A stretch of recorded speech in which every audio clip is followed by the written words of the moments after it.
je voudrais vous remercier tous d'être là, d'aussi bonheur pour quelque chose qui, j'espère, va être intéressant.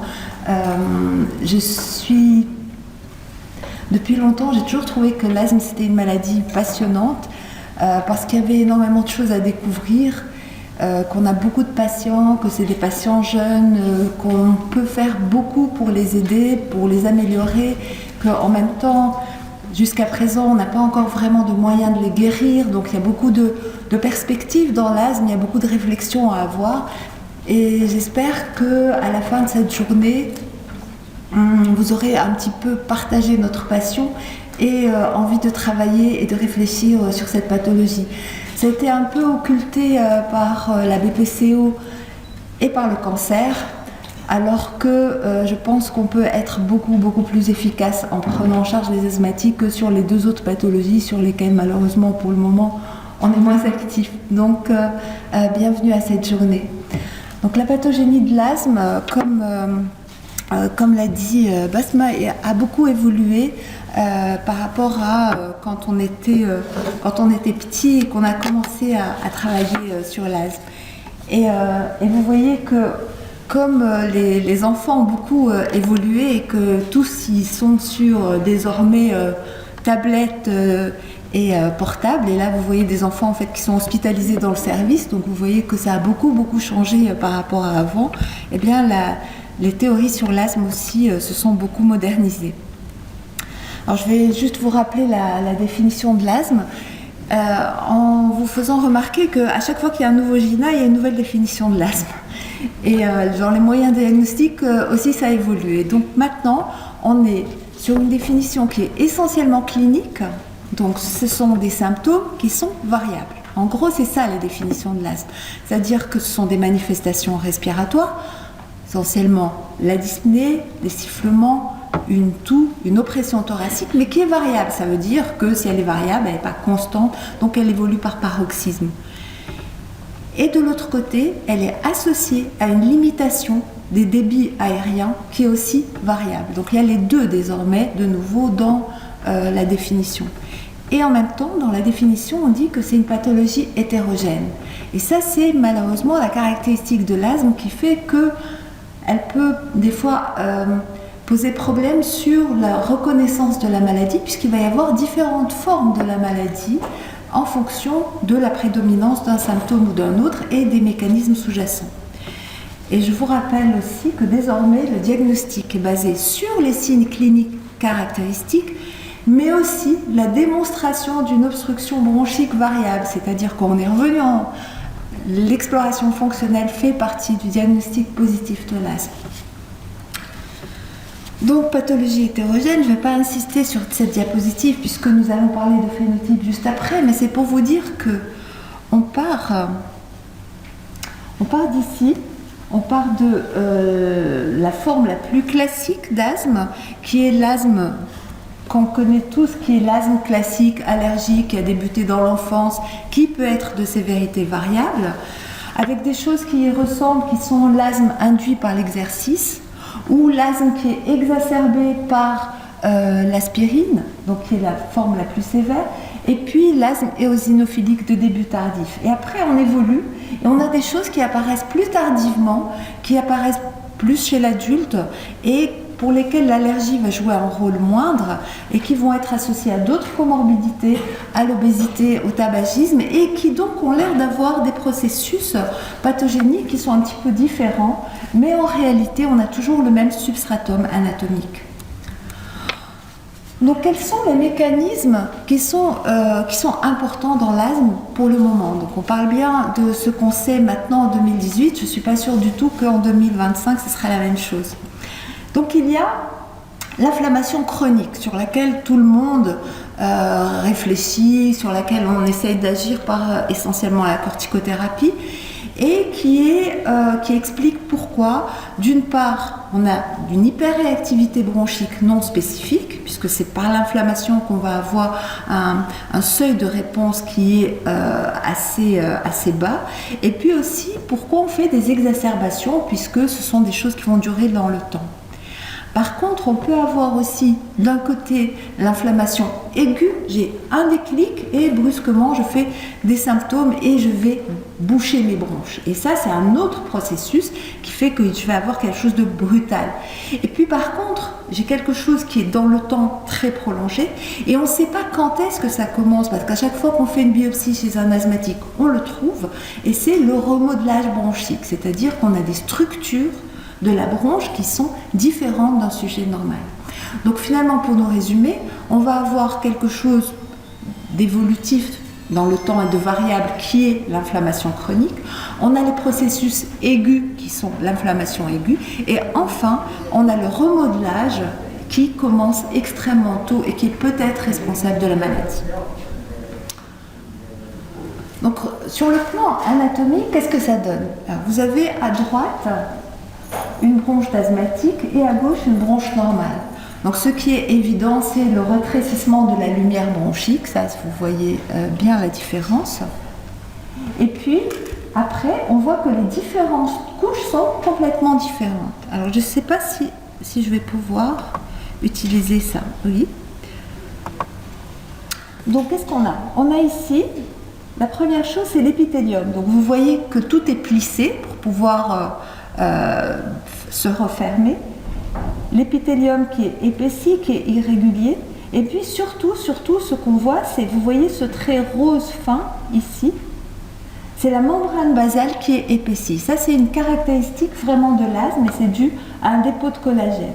Ensuite, ce qu'on voit, c'est ces muscles. Vous voyez l'épaisseur de la couche musculaire par rapport à ici, où elle est extrêmement fine. Donc on a une hyperplasie, une hypertrophie du muscle lisse bronchique.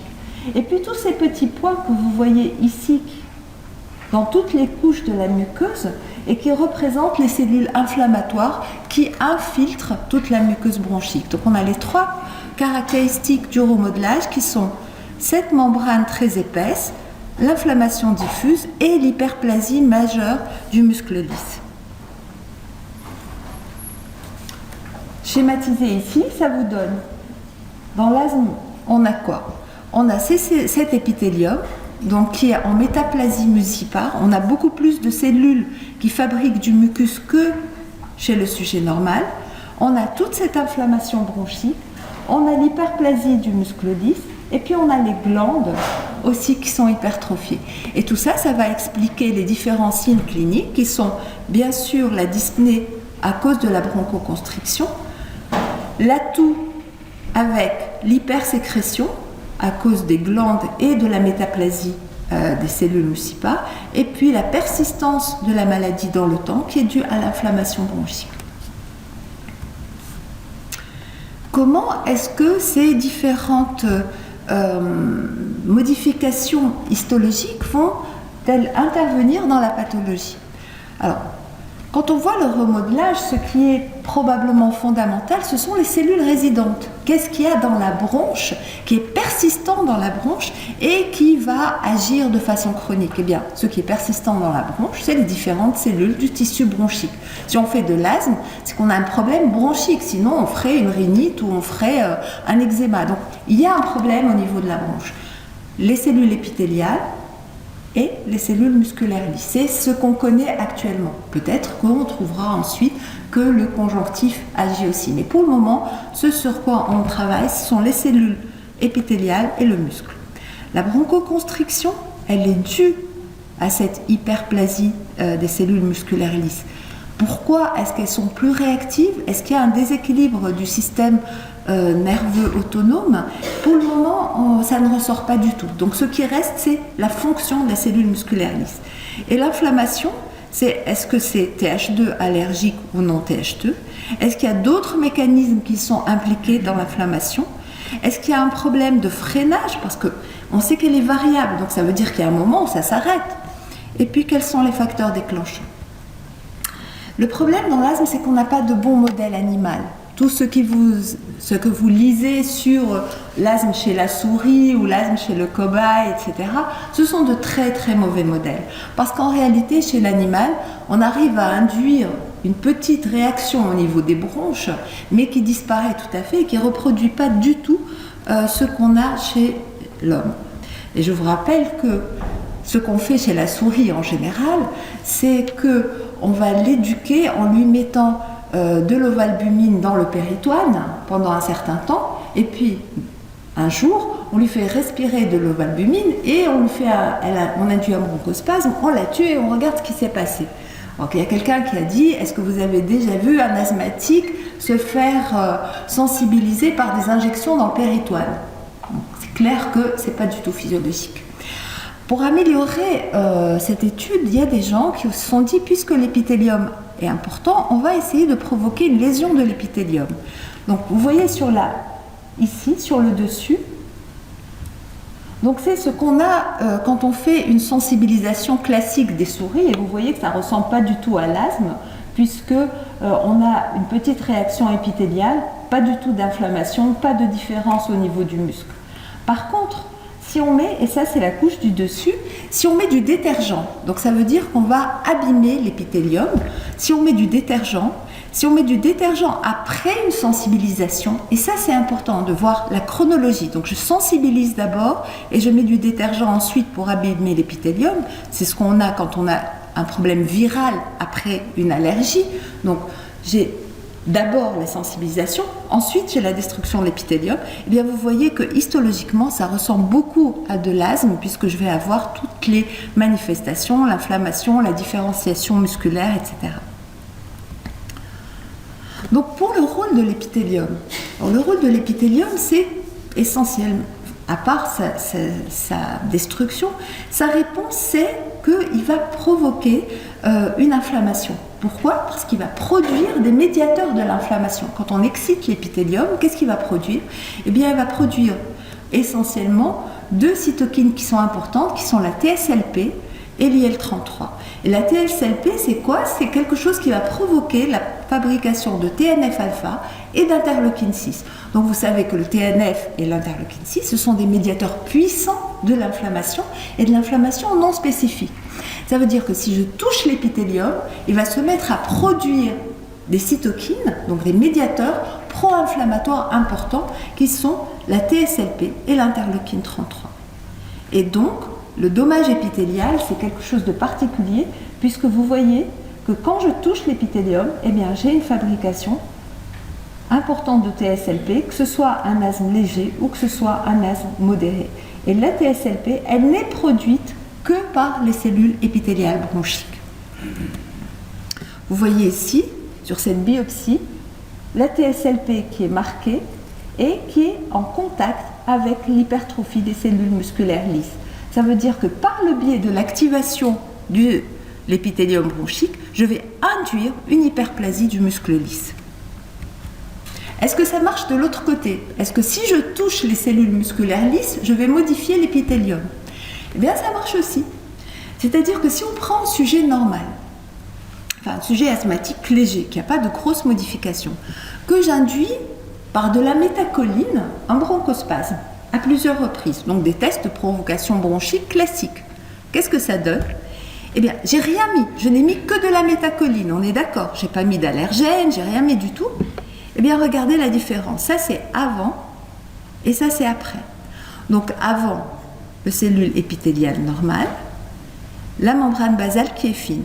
Quand je vois après, regardez l'épaisseur de la membrane basale et regardez les cellules épithéliales, comment elles se sont transformées.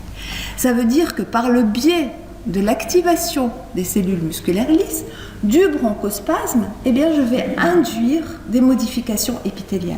Donc ça va dans les deux sens. L'épithélium agit sur les cellules musculaires et les cellules musculaires agissent sur l'épithélium. Et on voit comment on rentre dans un cercle négatif.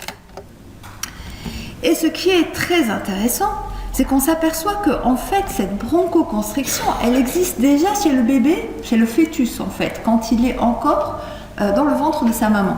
C'est-à-dire que les fœtus, ils ont des phénomènes de spasmes bronchiques qui sont tout à fait normaux parce que ça permet la constitution de l'arbre bronchique. Mais on peut imaginer que si déjà ils ont une prédisposition à développer une hyperréactivité bronchique, ils peuvent avoir un excès de contraction musculaire déjà avant la naissance, en prénatal. Et donc ça permet d'imaginer qu'on va avoir une prédisposition, et c'est ce qu'on voit. On voit que les nouveau-nés qui vont faire de l'asthme, ils ont en fait une fonction respiratoire qui est nettement plus basse que les nouveau-nés qui ne vont pas faire d'asthme. Donc ça, c'était pour les cellules résidentes. Qu'est-ce qui se passe sur l'inflammation ? Le plus classique, c'est l'inflammation qui est induite par l'allergie, donc l'inflammation de type Th2. Je vous rappelle juste quelque chose que vous connaissez certainement, c'est-à-dire qu'on va avoir les cellules dendritiques qui sont ici en attente. On va avoir la pénétration de l'allergène qui va activer les cellules dendritiques qui elles-mêmes vont aller activer les CD4+, les T-helpers, qui eux-mêmes vont induire au niveau des cellules B un switch vers la production d'IgE. Les IgE qui sont fixés sur les mastocytes, qui vont faire que quand l'allergène va rentrer, bien, il va exciter le mastocyte, qui va avoir d'une part une réaction qui va induire des phénomènes immédiats, donc il va libérer de l'histamine, des leucotriènes et donc induire un bronchospasme et un œdème. Et d'autre part, on va avoir quelque chose de chronique, c'est-à-dire qu'on va avoir la présence, la production de cytokines, comme l'interleukine 5 par exemple, qui va aller appeler les éosinophiles dans la moelle osseuse.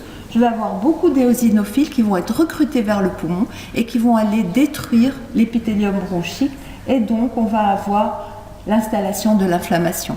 Donc ça, c'est pour résumer l'inflammation allergique. C'est le mastocyte, d'une part, il va induire en bronchospasme, et de l'autre, il va appeler les éosinophiles qui vont venir casser la baraque. En gros,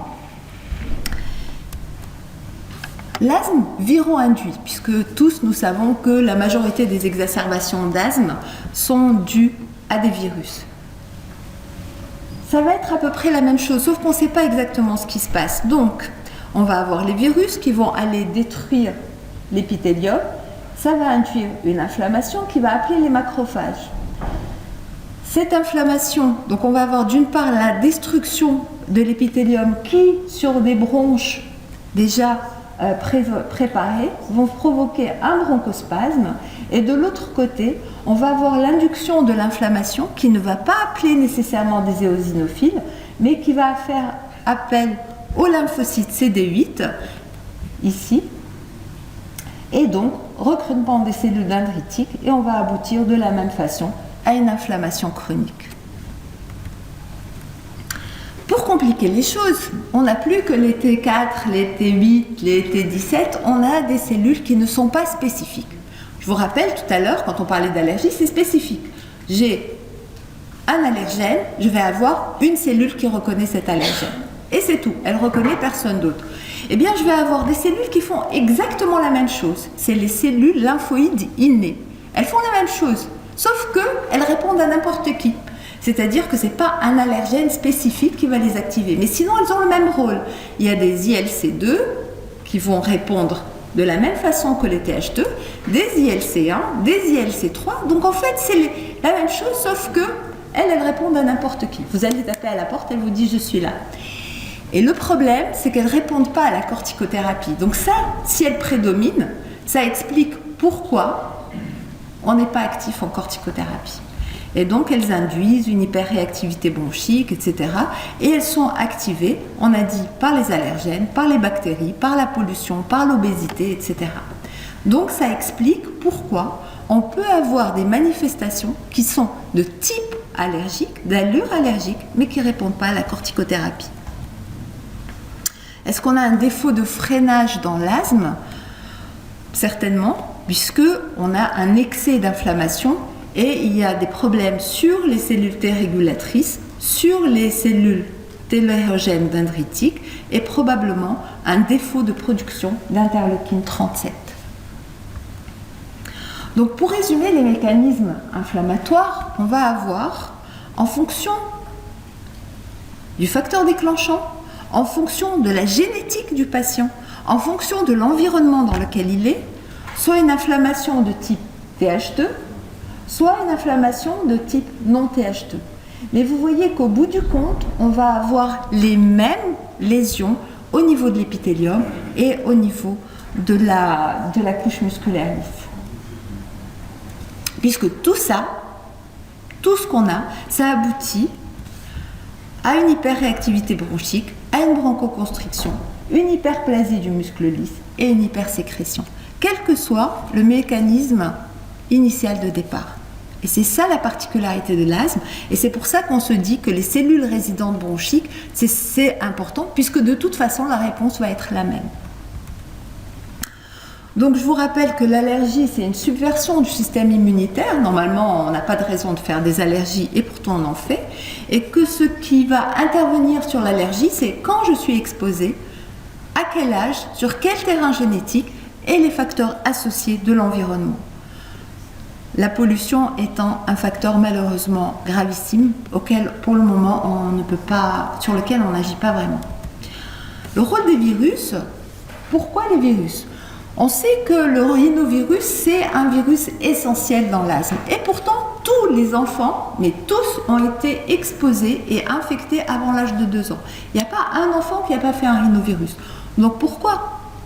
Pourquoi est-ce que certains réagissent et pourquoi certains ne réagissent pas ? Est-ce que c'est parce qu'ils ont, comme on a vu tout à l'heure, un défaut de développement déjà des bronches ? Est-ce qu'ils ont prédisposé à cause du diamètre des bronches ?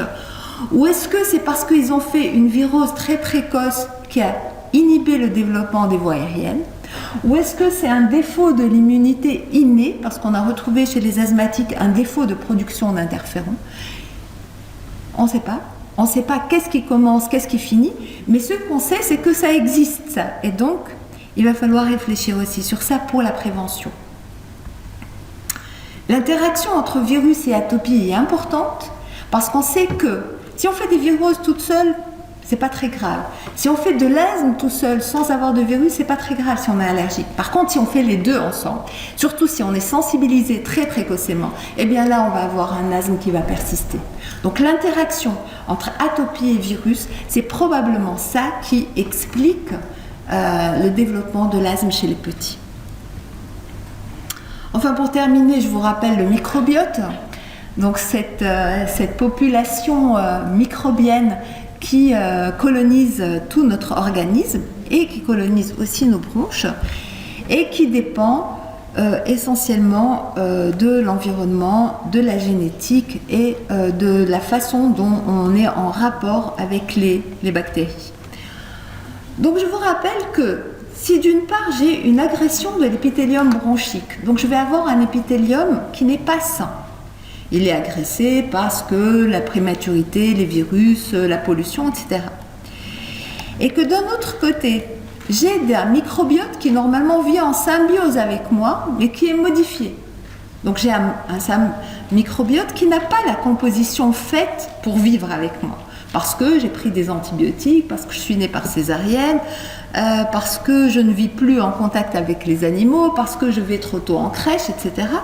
Eh bien, ça va aboutir à ce qu'on appelle une dysbiose.